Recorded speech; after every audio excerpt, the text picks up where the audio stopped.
Est-ce que toi aussi tu ressens un doux mélange étrange entre motivation et épuisement quand tu rentres de vacances? Ce moment où tu te dis j'ai envie de repartir sur de bonnes bases, tu as cette énergie, ce flow des vacances où tu as fait plein de bonnes résolutions dans ta tête, un petit peu comme en début d'année, et que quand tu rentres, tu sais vraiment pas par où commencer ni comment garder cette légèreté que tu as enfin retrouvée.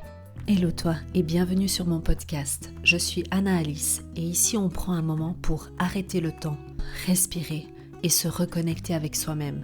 Chaque lundi, je te propose des échanges sincères, des témoignages inspirants et des discussions sur l'organisation avec un focus sur le bien-être mental. C'est ton espace pour faire une pause, prendre une bouffée d'air frais et trouver des clés pour avancer avec confiance.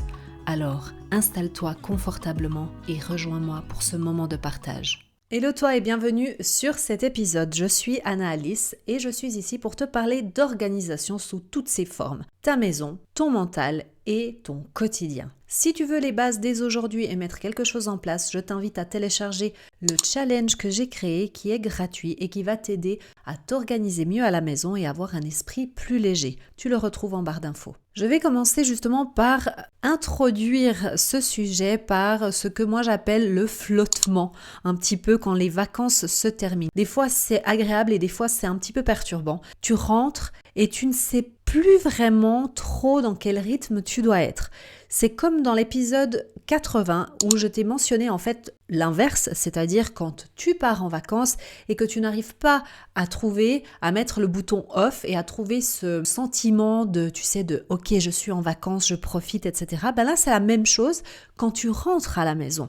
C'est quand tu dois mettre le bouton on et de nouveau devoir reprendre en main un petit peu la routine, les choses que tu as laissées pendant tes vacances. Et si tes vacances ont été vraiment reposantes, eh bien, c'est justement là que ça devient encore plus difficile des fois de mettre ce bouton sur on. Donc tu vois à la fois tout ce qu'il y a à faire et une partie de toi finalement résiste encore très fort à l'idée de replonger dans le quotidien parce que quelque part en toi tu te dis bon, il faut que je me dise ok, les vacances sont terminées. Et des fois en fait ce qu'on se rend pas compte c'est que il y a cette phase un petit peu de deuil.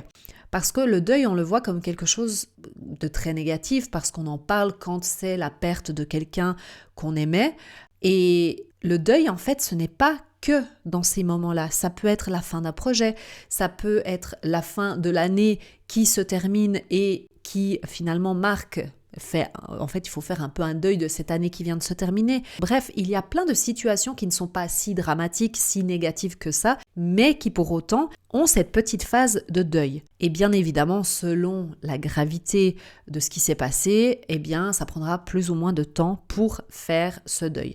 Donc, quelque part, quand tu reviens et qu'il y a cette période de flottement où tu te sens un peu perdu, ben c'est ça. C'est cette espèce de moment où tu te dis, bon, ben les vacances, c'est terminé, il faut reprendre le rythme. Et c'est aussi ce conflit intérieur entre, des fois on est content aussi de revenir à la maison et de recommencer nos petites choses. Moi en tout cas je sais que quand je rentre de vacances, je suis toujours contente de rentrer chez moi parce que je retrouve mes habits, toute mon armoire, pas seulement quelques habits que je prends en vacances et que j'ai l'impression de mettre tout le temps la même chose. Bref, c'est quand même quelque chose qui moi me réjouit, mais en même temps, tu regrettes quand même déjà de ne plus être où tu étais. Et pourquoi la rentrée peut un petit peu chambouler, même quand en fait tu t'es reposé? Eh bien justement, c'est peut-être un peu paradoxal, en tout cas on a l'impression que c'est un peu paradoxal les deux parce que tu rentres reposé, en tout cas on part du principe que tu pars reposé, hein. Soyons de ce côté-là. Parce que c'est souvent là qu'en fait tu vois le décalage.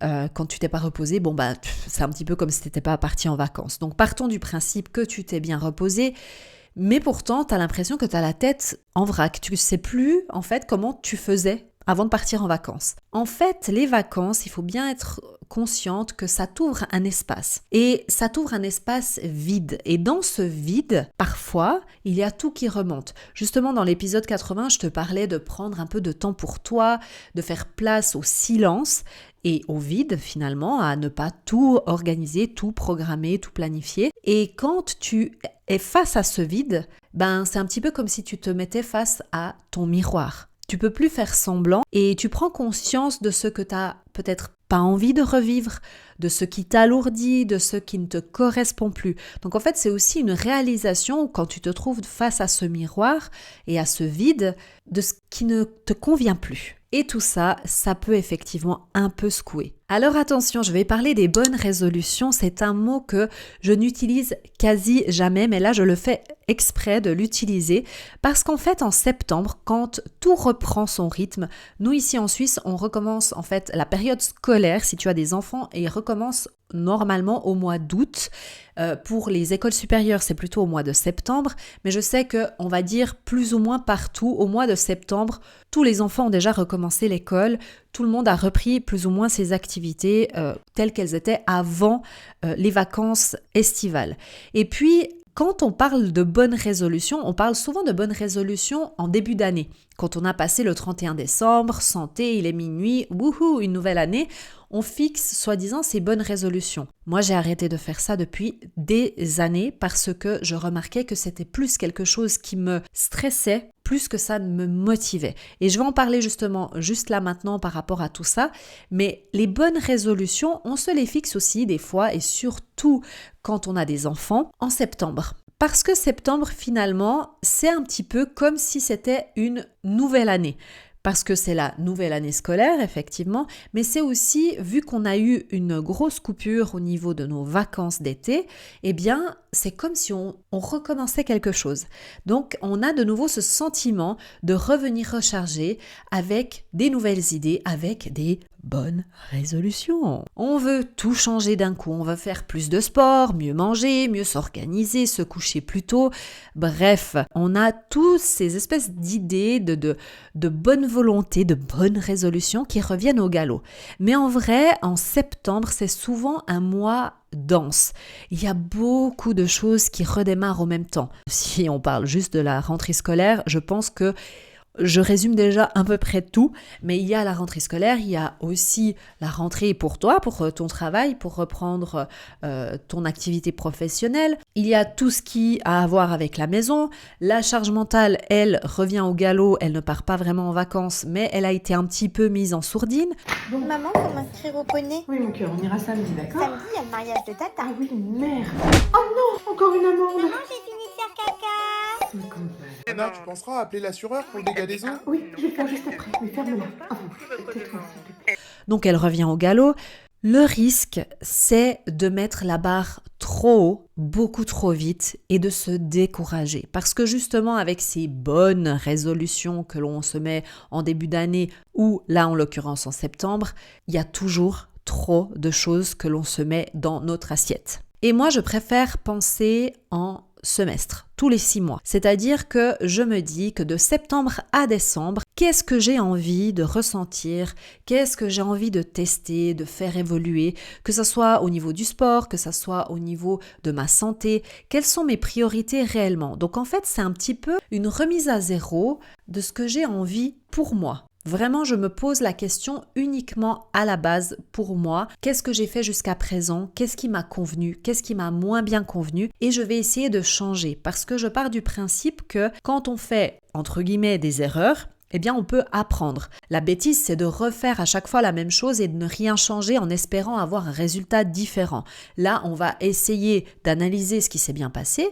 Si on a envie de continuer dans cette voie-là parce que ça nous a convenu, eh bien on continue. Donc il faut bien se rendre compte que ce n'est pas un objectif figé, c'est juste une direction douce pour que tu puisses aller dans la bonne direction. C'est comme mettre ton GPS, tu dois bien rentrer une adresse pour aller à ta destination. Là, si tu mets aucune route, eh ben, tu pourras bien rouler pendant un petit moment, mais tu n'atteindras peut-être pas ta destination. Là, c'est la même chose, c'est notre boussole, c'est juste un plan que l'on a pour aller dans une certaine direction. Et l'avantage, ce que je trouve, c'est que si tu le fais semestriellement, donc tous les 6 mois, c'est que tu auras le temps de rediriger ton bateau, de rediriger ton GPS si tu vois que finalement tu es parti un peu dans, entre guillemets, la mauvaise direction ou en tout cas une direction qui ne te convient pas très bien. Tu sais, on parle souvent de se fixer des objectifs à 1 année, 3 ans, 5 ans, 10 ans.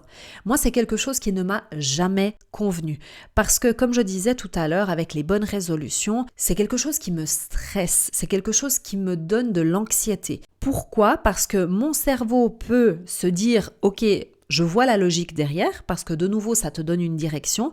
Mais comme quand moi, je me fixe quelque chose comme ça sur du long terme, c'est tellement flou finalement que je dois inventer quelque chose. Moi, à l'intérieur de moi, je n'y crois pas. J'arrive pas à me dire c'est un truc qui est possible. Alors bien sûr que j'ai des rêves. J'ai des rêves où je me dis, voilà, je me verrais bien être sur scène, parler devant 2000 personnes. Voilà, ça oui, mais je ne me fixe pas forcément un délai bien précis parce qu'à partir du moment où je mets une date, c'est que je veux achever ça à ce moment-là. Et ok, peut-être pour certaines personnes, c'est très bien et ça les encourage et ça les motive et ça leur donne un petit peu l'essence pour continuer. Moi, ça fait l'effet inverse. Moi, ça me fait peur, ça me semble pas réaliste et quand c'est pas réaliste, je n'y crois pas et ça me met des freins. Donc si tu es comme moi, je te conseille effectivement de partir sur des soi-disant résolutions. Déjà, on n'est pas dans les résolutions, mais pour te donner l'image, partir dans l'idée que tu vas te fixer des objectifs pour les 3 prochains mois, pour les 6 prochains mois et que tu réanalyseras tout ça après. Tu feras un bilan pour voir si tu continues dans la même direction, si tu dois changer. Et aussi, quand tu rentres chez toi après les vacances, tu as souvent des envies